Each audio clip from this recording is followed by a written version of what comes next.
जय महाराष्ट्र, स्वागत आहे तुमचं आपल्या लोकप्रिय YouTube चॅनलवरती। तर नमस्कार शेतकरी मित्रांनो, तुम्हाला एक महत्त्वाची आणि आनंदाची बातमी सांगायची आहे। या महिन्याच्या 22 तारखेला खरंच दोन्ही हप्ते एकत्रित मिळणार का, संपूर्ण बातमी आपण जाणून घेणार आहोत। पीएम किसान नमो शेतकरी दोन्ही योजनेचे हप्ते एकत्रितपणे मिळणार आहेत। याचा अर्थ असा आहे की या महिन्यात एकत्रित 5000 रुपये तुमच्या खात्यावर जमा होतील, पण हे पैसे कोणत्या शेतकऱ्यांना मिळणार आहेत, त्यासाठी कोणकोणती अट पूर्ण करावी लागेल, हप्ते कधी आणि कसे मिळणार याविषयी सर्व माहिती आपण सविस्तर जाणून घेऊया।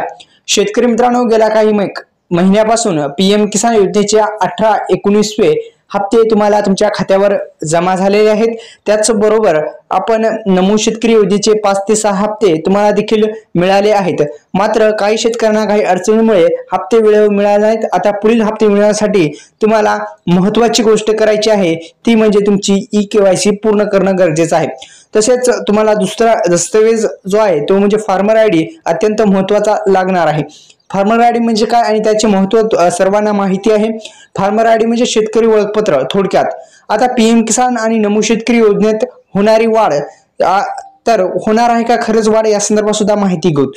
तर याबाबत महाराष्ट्र विधानसभा निवडणुकीत घोषणा करण्यात आलेली होती की पीएम किसान नमो शेतकरी योजनेमध्ये वाढ होईल। मात्र सध्या पीएम किसान योजनेमध्ये वाढ झालेली नाही, पण नमो शेतकरी योजनेत वाढ होण्याची शक्यता आता वर्तवली जात आहे।